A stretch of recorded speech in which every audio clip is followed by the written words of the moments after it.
Hello and welcome. My name is Markus. I'm going to speak about how we as senior developers can use mentors to grow in our career. Before I start, I would like to have some interaction with you in the audience to see if you're awake. So raise your hand if you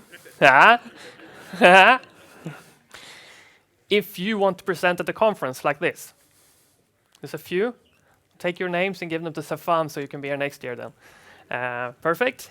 Raise your hand if you want to improve your reputation in the industry. A few. Raise your hands if you want to improve your position, like an architect or something like that. I have a few. Raise your hand if you want financial independence. Not everybody. All right, fine.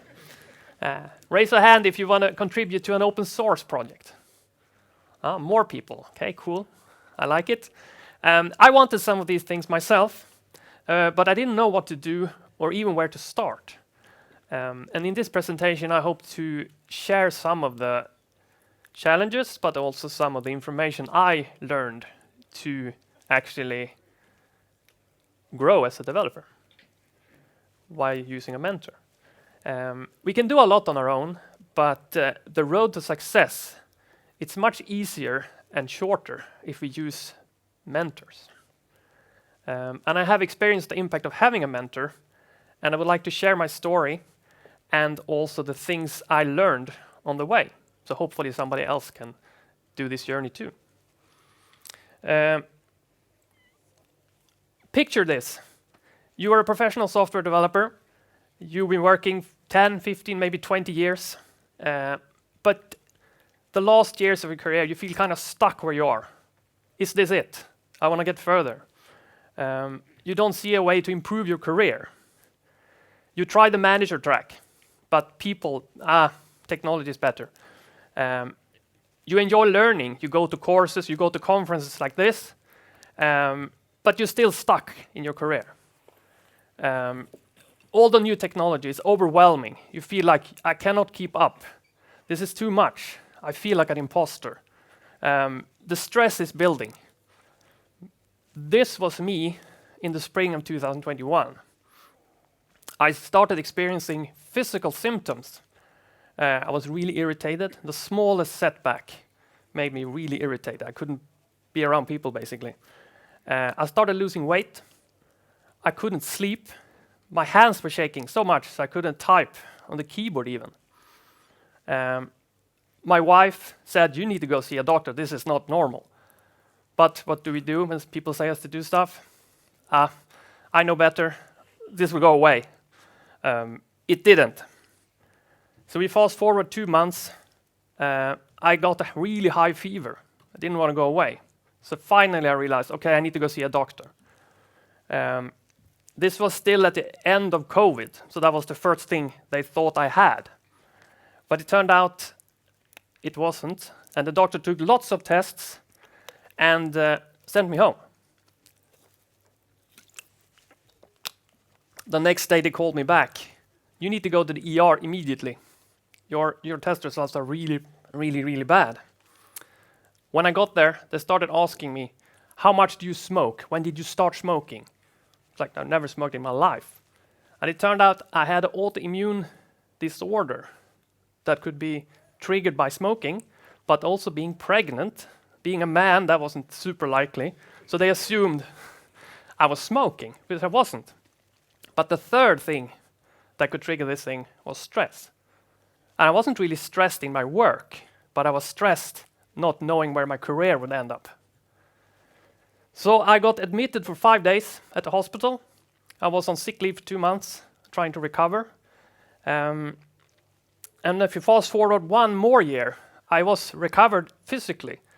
But I was still stuck in my feeling of, I am stuck, I don't know what to do. I find myself at Oracle Code 1 in Las Vegas. And in one of the sessions there, Growing Beyond Senior, a guy from Brazil called Bruno, he was running around with a big flag on his back. You might know who that is. He was talking about how to grow beyond senior. And some of the things he said really resonated with me. And I didn't even know you can have a mentor what he was saying. Get a mentor. I didn't even know you could do that as a senior developer. And you might be in the same position. So hopefully this presentation will give you some more information. So why do I think it's important for senior developers to have mentors?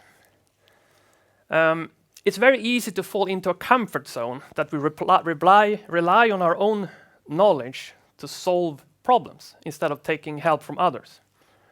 But the truly successful in our industry, they rely on the values of others and the expertise they can bring.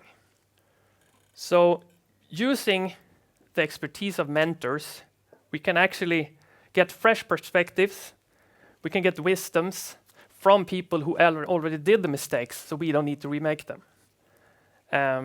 But the common problem here is the fear of failure and the fear of looking incompetent. You can think back to the presentation yesterday with Dom that embraced the imposter syndrome. I'm feeling like an imposter standing here in front of all of you. But to learn, we need to do that. But also realizing that mentorship is a two-way agreement. It's not just receive, receive, receive. You actually help the mentor help you. And also, blogs and YouTubes, they can take you only so far. I will not become a master chef by looking at 10,000 hours of YouTube videos. I need to practice things. And all of these mentors, where is that coming from? So we do a bit of a history dive here. This is from the book The Odyssey by Homer. And the two people here on the picture is his son, Telemachus. And he's left home while Odysseus left for the Trojan War. And he left the household and his son under the supervision of his trusted advisor. And his name was Mentor. So now you might think, mentor, that's where it's from. He was so successful that this is why the word mentor is based on this character. But actually, he completely failed. The household fell into disarray. Telemachus became a brat. Nothing was working. So how come we used to refer the word mentor back to this character? So that is where it happened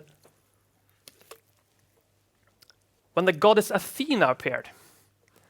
And she was appearing disguised as mentor and organized the household and also Telemachus back on track. So actually, the word mentor is based on a male character, mentor, but it's actually a woman who was doing the mentoring. So that's kind of interesting, I would say. So from this story anyway, we got the definition of the word mentor. So it's actually then a trusted counselor or guide. It can also be a teacher, a friend, a wise person. And we have lots of examples of mentorships during the history. For instance, Socrates and Plato. We have Haydn and Beethoven. And it's a fundamental thing to human development that someone invests time, know-how, and energy into helping somebody else grow.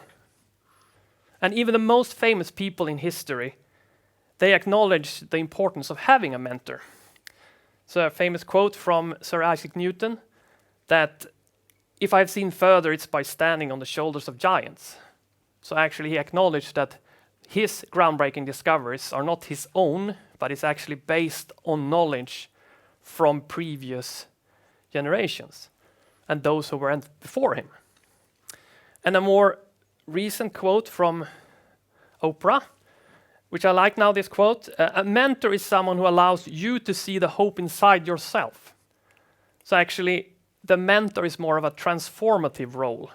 They impart knowledge and skills and empowers the mentee to do things and also to discover their own potential. And this, if you go back to my story here, it made me realize from talking with Bruno here that it was possible for me to ask somebody to help me and also to trust somebody to have a plan, that there is a way forward to reach your goals. And there are also many mentors for senior developers. I didn't even know that for once there is mentors. This was a revelation to me. And I'm not alone in this. There are other people struggling. So I ended up having a one-on-one conversation with him after the conference. And that's where I saw the way forward. So actually this stress thing kind of subsided. I didn't have this fear of I need to do everything all the time. I have new stresses like talking in conferences, but that's kind of my own fault. But it's my responsibility to take care of my career. Nobody else will do it for me. So that was also a really big revelation. And I see for me a mentor that helped me with these things. And the first one was my biggest problem, that accountability. I'll learn AI. I buy a thick book and I'll learn it tomorrow. Procrastination. It's much harder to do that if you have somebody telling you, did you do the thing you said you would do last week? So that's really interesting for me, and really it motivated me a lot. It also motivated me to push through setbacks and plateaus and frustration of not getting anywhere. I had a path, I could see where I was going. And also they have the ability to give us feedback, like when we code. The faster we get feedback, the faster we can correct our journey and our direction. And also prioritize, what am I working on? What should I do next? And also do things outside our comfort zone. Like here, now, it's a bit outside, I would say. But that's the only way to learn. We need to challenge ourselves to learn things. And also it encouraged me to continue and put in the effort, because I saw I was moving somewhere. I wasn't stuck anymore. And it gave me a clear focus and steps to reach my goals. I feel much less stressed and this fear of missing out. Okay, so whatever, I'm not an AI expert, but there's other ones who are that. So I don't need to be. My learning was much better structured. So actually working smarter, not harder. And these mentorships, actually they can appear in two different forms. Many of you might already have mentors, you probably do, but maybe without realizing it.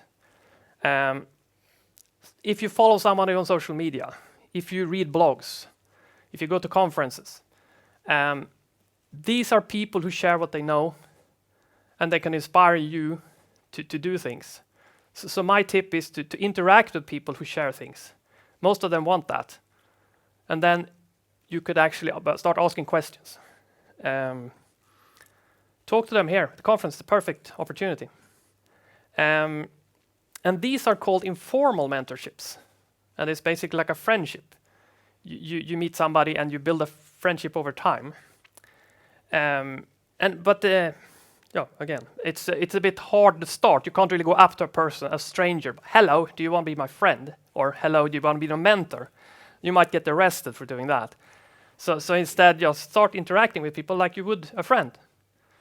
And the other one is the formal mentor, and that could be in your workplace. So for instance, for more junior developers, we have the onboarding that they do to get into a workplace, but it's not as common for senior developers, but you might have it where you work. But you can also, like I do, find a formal mentor that has a program for you to follow. So that's also available.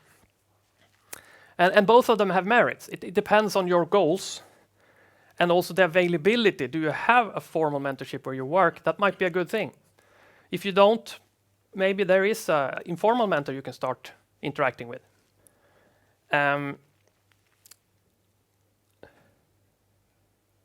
The informal mentorship is more flexible and more tailored to your needs. It could be a specific question you want to have answers to. And the formal is more organized and goal-oriented. My focus on this presentation is mostly on the formal part, because that's what I was mostly experiencing the last year. But when I now look back to what happened, I realized I actually used informal mentors without even realizing it. And these mentors that we have, they can grow over time, like I said. So I have an example of an informal mentor that might not even know it, but he will know soon maybe. And this little guy, I've known him for several years and been inspired by his talks and by his presentations and everything. And over the years, we have grown closer and closer. So this time even I gave me a hug here at Devox. So it's kind of fun and nice. And that I would say is a good example of an informal mentor. So Venkat is a wonderful person, but I don't think even he would be okay if I just went up to him as a stranger and say, hello, be my friend. Maybe. And then the formal mentorship programs, they have another example. This is Vinicius that works at Amazon, and they have a formal mentor program inside Amazon. And his mentor is James Gosling. So there is both of them. And these mentors you can divide into 3 different roles or characters. The guy up on the left is a coach, and they analyze where you are and then suggest where to go from there. And they don't need to be a subject matter expert for them to help you. The middle guy, who's a bit looking like Gosling, I think, maybe, wasn't meant to be, is the mentor. So they actually then help you with specific problems using their own expertise to guide and suggest actions for you to take. And the last guy is the sponsor, which is a person who uses their influence to give you opportunities that you otherwise wouldn't get. For instance, go to a course reserved for management or something. But even people close to us are mentors. So for instance, my wife, my biggest supporter, is also my mentor in a way. And she is working as an occupational therapist. She has a completely different view on how I should work and what my things are.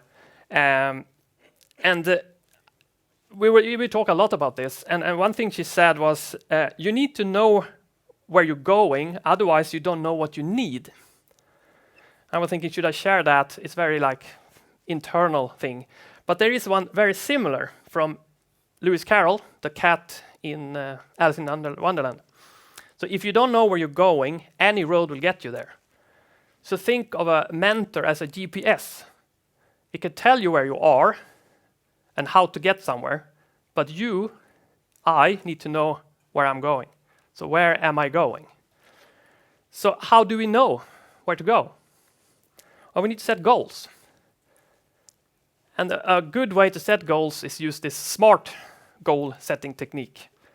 So an example of this is it needs to be specific, measurable, attainable, relevant, and time-bound, which means then instead of saying, I want to improve my leadership skills, you say, complete the leadership education development program within the next 6 months. Then you have a deadline and you have a clear goal. And also, if we have problems defining goals like I did, there is mentors for that too. But then, what else can we do then to get more out of a mentor as a mentee or a future mentee? We have our favorite character, has lots of good quotes. So do or do not, there's no try. I'll spare you the Yoda voice. And the greatest teacher failure is. So Master Yoda is saying here, it's up to the mentee to do things, and we will fail, but that's okay because we will learn something from it. The mentor is not a crutch for us. It helps you help yourself. It takes lots of work. For instance, this week I've been sending this presentation back and forth, sitting in the evenings, correcting, changing. But we need to trust the mentor to follow their plan, that they have a plan that works. Trust in the mentor's process. Also be consistent. Then you get the results. And there's 3 skills that I've found that helped me the most to get the most out of a mentorship. And the first one, growth mindset, that it's a belief and attitude that fosters a love of learning. There is always something new to learn. Learn and grow. We need to embrace challenges, otherwise we won't grow. Persist through setbacks. If I send a call for paper to a conference, I didn't get accepted, send to the next one. And also failure. It's an opportunity to learn, like Yoda says. And also we have to practice critical thinking, not just accepting things. This works. Okay, but why does it work? And finally, I would say sharing what we learned so other people can benefit from our struggles and challenges. And this is an ongoing process. It requires dedication and self-awareness. And the second one is continuous learning. It's basically implement learning. Seek opportunities to learn and acquire new skills in every opportunity. See it as a way to stay updated, adapt and evolve. And it's also a lifelong journey. It's not by completing a single course or getting a certification or acquiring a single skill. It's more of a mindset of continuous growth and exploration. So we should never stop seeking opportunities to expand our knowledge and skills. And the final here is communication. It's important everywhere, but we need to be respectful towards each other, but our mentor. Be grateful for time and energy they put in to help us. And also be open to discussion. If this way of mentoring doesn't work, be open to feedback, changing who I am. It's not a personal attack because somebody says something to you. We can have alternative viewpoints, discuss openly, it's fine. And also clear goals. Know what you want. Know what I want. That was really hard from the beginning. I know I don't want what I have, but I don't know what I want. So it's a bit hard to help me then. And also be engaged. Give them an opportunity to help you grow. And show them that the time they spent on me is a well-spent time. I need to understand my strengths and my weaknesses. What do I need to work on? What can I lean on? And all of this together will make me more coachable mentee, which in turn will get the most out of a mentor. So you will get the maximum benefit out of a mentorship. So actually be the best mentee the mentor has. I have an example then how we can use mentors for learning a new skill.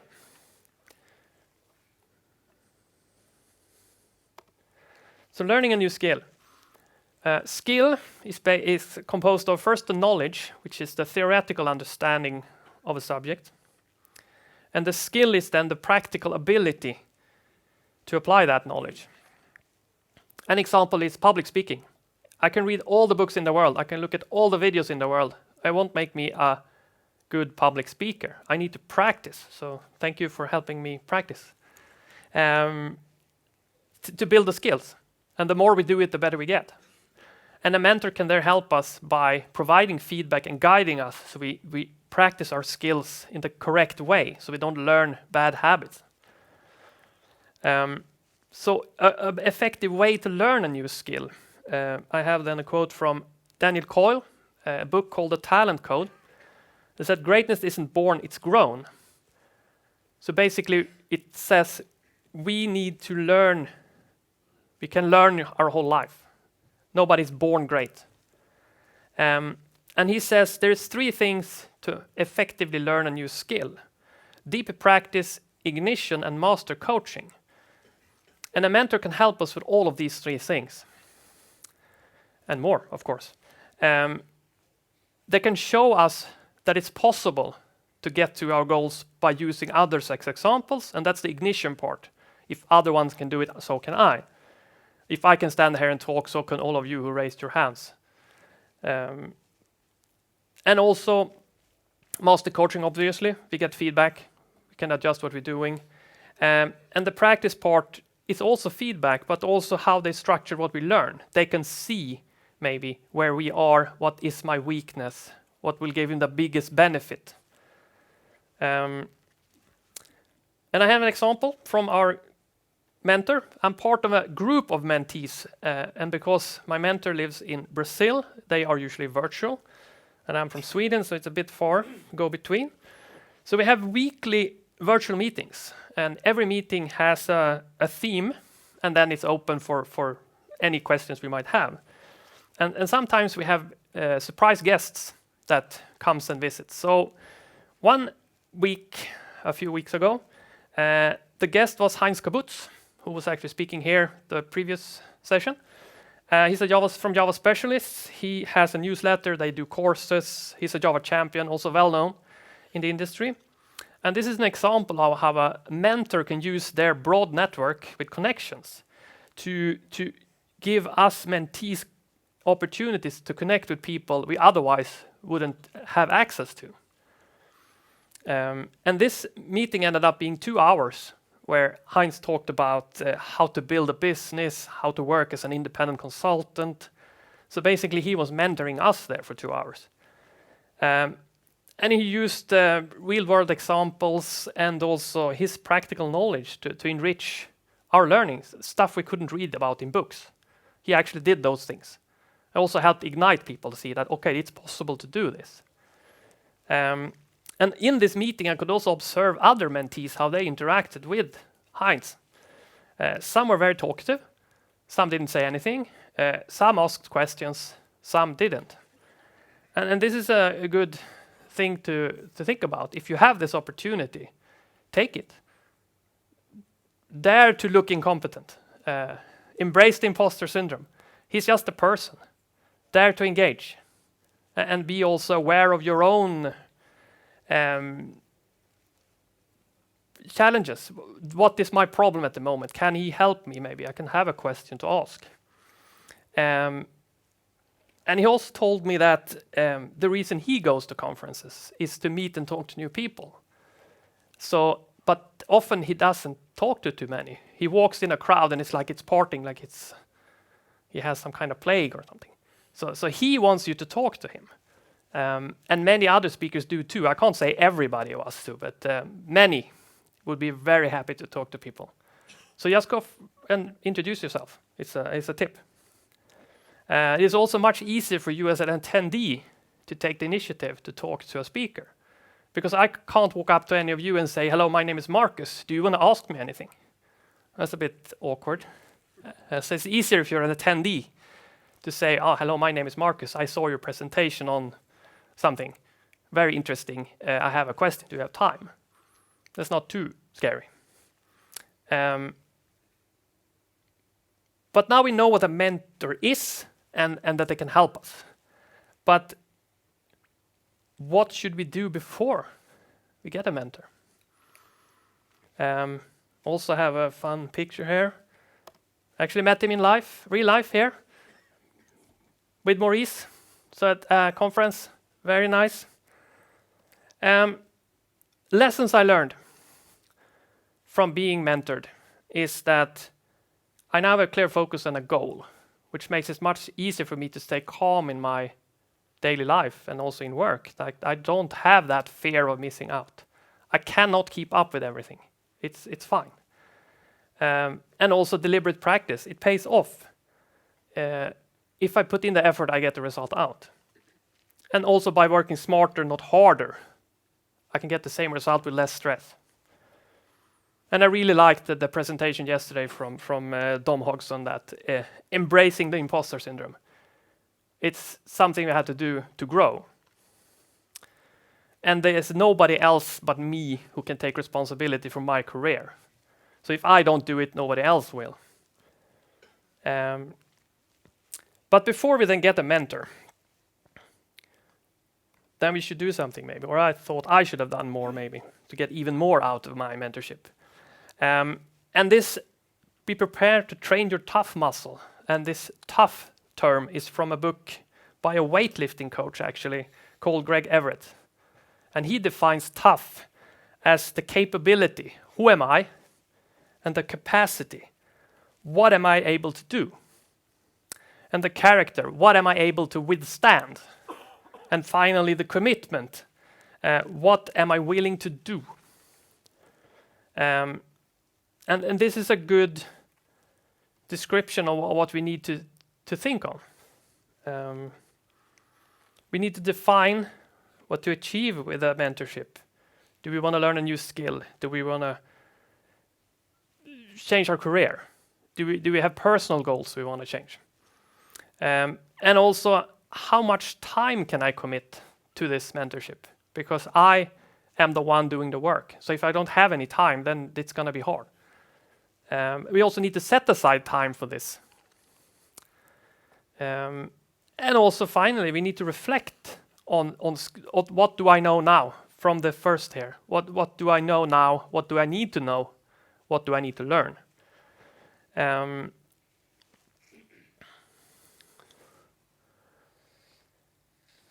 So where do we then look for mentors? Well, we are at the conference now, so that's a very good space, informal or formal. But maybe the first place to look is where we work. There could be an official mentorship program. Either we don't know about it or we think it's not for me. But also we could have colleagues that we can learn from. There could also be people that have different roles, but they have skills that we could use, like a manager, for instance. Otherwise, if you have official roles, staff engineer, principal engineers, those are quite the obvious choice as a mentor. Training courses is another one. We had one with Venkat for a few weeks ago.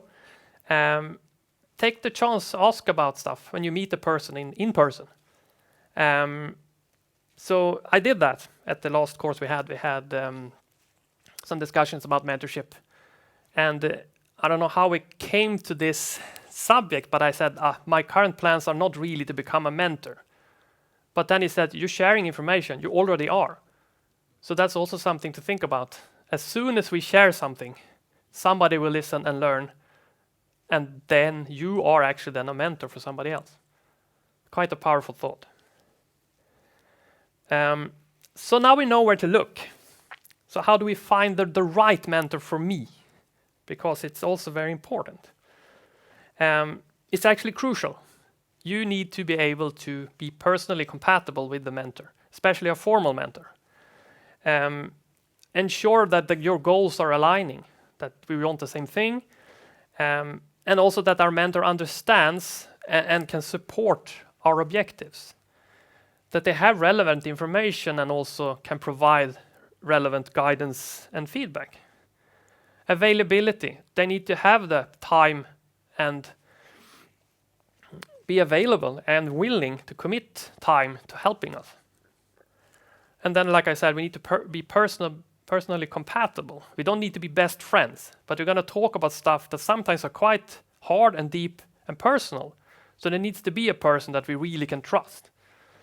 But they also should be open for feedback from us as mentees. If their way of mentoring doesn't work for us, they should be willing to adjust to match what we need and when we prefer. And a good way to do that, if we're looking for a formal mentor especially, is to have an initial conversation like I did. We can then talk, ask questions, and then listen to what the mentor is saying. And if it feels good, then probably it is a good fit. So we now found a mentor. So how do we communicate with a mentor? So like I said, my mentor lives in Brazil and I live in Sweden. So person to person is not really an option. So we do virtual meetings. We use social media, we use Discord, we have a Slack channel. And let's just be clear about the expectations of the mentorship to choose what kind of communication is most suitable for you too. So set boundaries and response times. Do we require immediate response? Maybe a phone call then. But choosing a good communication will enhance the mentor-mentee relationship and make it more productive. And also be sure to interact a lot with the mentor because it will help them help us more. They will also see that their time is well spent. And we will give them more information about struggles that we have that might help them think about their things in a different way. So now I'm going to give you a few proof that this actually worked for me. One is, well, I'm standing here. But I want to share 3 examples with you. How I was trying to improve a skill, how I was finding focus in my work, and also it actually affected my entire life. So the first one, it's not me this year, but soon maybe. So for this presentation, I used several mentors, both my formal one and also informal mentors. All the way back to how to write a proposal to be accepted. And this was also like a challenge for us. Try and learn how to write proposals for conferences and send them in. And as a joke, I sent it to DevOps, but they will never be accepted here. Well, joke's on me. Here I am. So that it was a bit of like, oh crap, what do I do now? And that's also pushing me beyond what I thought I could do. I wouldn't have sent this here. Why should I? Why would anybody want to listen to what I have to say? Fear of looking incompetent, all of this. How to prepare for presentation. How do I get information? I need to do research. My mentor had me send a form out to people and ask, what are your struggles with growing? And then from those replies, I actually got more information and learned things. So they actually mentored me also. And my wife, like I told before, she read my first draft of the presentation and they said, throw away 30%. It's too much. They will not listen to you. and that's one of the problem I have. I want to overshare. I want to say everything I know about everything. And it's impossible. So that is a really good thing. And also this public speaking, it's one of the bigger challenges I've had all the way back to school. The worst part of being in school was doing a school presentation in front of the class. It was like you couldn't sleep the night before, you were sweaty, you were fainting almost. And that is something I've been trying to work on for many, many years. I actually started working extra as a gym instructor, group training instructor at the gym, to force myself to stand and talk in front of people and be in the center of attention. But just to push myself to dare to do it, because public speaking is a skill we need to practice to be better at it. And we cannot do that unless we do it. And there I also was mentored without knowing it. We had a head instructor who said, take more space, be yourself, practice, do this, do that. But it's just the last year I felt like I got the confidence to even attempt to do a presentation here at a big international conference, and also in my second language, which makes it even harder. But it's been a very interesting journey, and also the mentees in my group has also helped. I spent over an hour with one of my mentee friends 2 days ago. We went over the presentation. So he was then mentoring me also. So it's a give and take here. And this is why I wanted now to share my experience, and hopefully somebody thinks that, okay, this is nice. Can I use some of this? So please come and talk to me anywhere here, if I can do anything. So I can pay back what I have gotten from people. And the second example is at work. It's not like it looks like that at work, but still. I'm now trying to help senior developers write better code so they can be more attractive in the industry. And to do that, I need to be more visible. And one way to do that is to join communities, open source or others. But it's kind of hard to match it with your daily job. You're busy with what you're doing. And this spring, I changed projects. So I got a role as architect, if you remember the questions from the first slide. So that was one thing I wanted. And I was tasked with fixing performance issues in a new product. And at the same time, through our mentor, we met a startup that was actually working with continuous feedback. So by being involved in their startup as a beta tester, I could give them real-world examples on how stuff was working. They got help. I got new contacts. My network was expanding.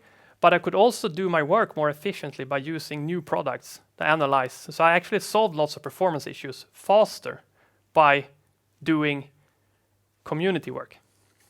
So it's a good thing to think about, and I think I will try more of that in the future to really try and combine and do stuff. So everybody was a winner here.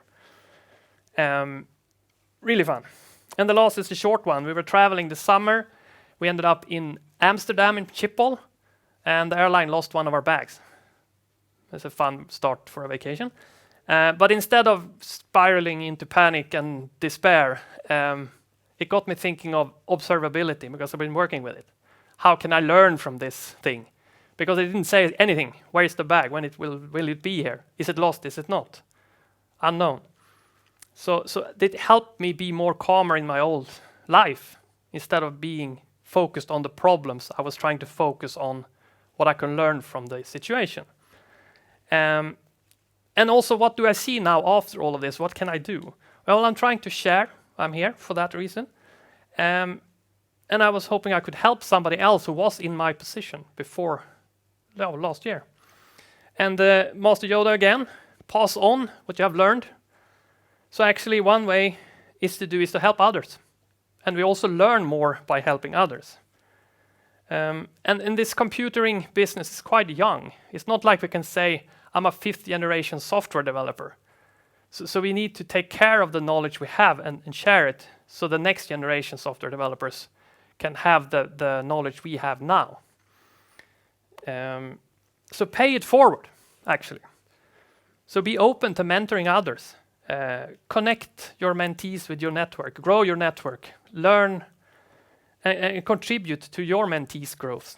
To foster a culture of networking and growth within the community. And people help me, so now I want to help others. And it could be a very fulfilling and enriching experience that could not only benefit the people you're helping, but you're actually helping yourself by learning how to solve problems in a different way, maybe, or just professional growth, leadership. We give back to the industry and become a lifelong learner and leader. We come to the summary. Like I said, oversharer as I am, I made a book because I couldn't fit all the information into this presentation. So feel free to download that if you want to. But what I want you to take away from this is there are mentors for senior developers, both formal and informal. And try and find a focus and don't try and do everything. I was trying that. It does not work. Have a growth mindset and continuous learning. Everybody has something to teach everybody. Nobody knows everything. And also be the best mentee your mentor has. The results you get, they are directly proportional to the work you put in. But also very important, don't compare yourself to others. Because we don't know what other people did to get where they are. We only see the results, the tip of the iceberg. So I didn't type this thing up today. This presentation is lots and lots of hours of research and preparation, and I'm sure it's the same for most presenters. So we basically see the result, but not all the work we put in something. And before we wrap up, I have an invitation to challenge yourself. So you should talk to 3 people you did not know before this conference. Preferably one should be either a speaker or somebody who's well known in the industry. And please let me know how it went. Did you learn anything? You can either do it through the Twitter X thingy there in the corner, or grab me in the hallways. One of the guys with white beards. There are a few here. I see one in the audience at least. So I'm sure he will be happy to talk to you too. Otherwise, if you get the book, there you will get my email. So thank you so much. I have time for 1 or 2 questions if anybody has any.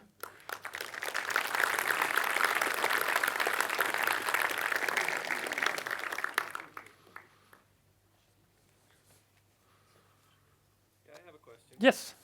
After going through this and after having a mentor and achieving some success in your endeavor here, do you feel like this has made you become a better mentor, and if so, in what ways? The question is, after going through this process, do I feel I have become a better mentor, and in what way? Yes. Cool. Of course, yes, I would say so. I didn't share anything before. I didn't think I had anything to share, and just by realizing we all have something to share. It's up to the receiver to decide, is this useful or not for me?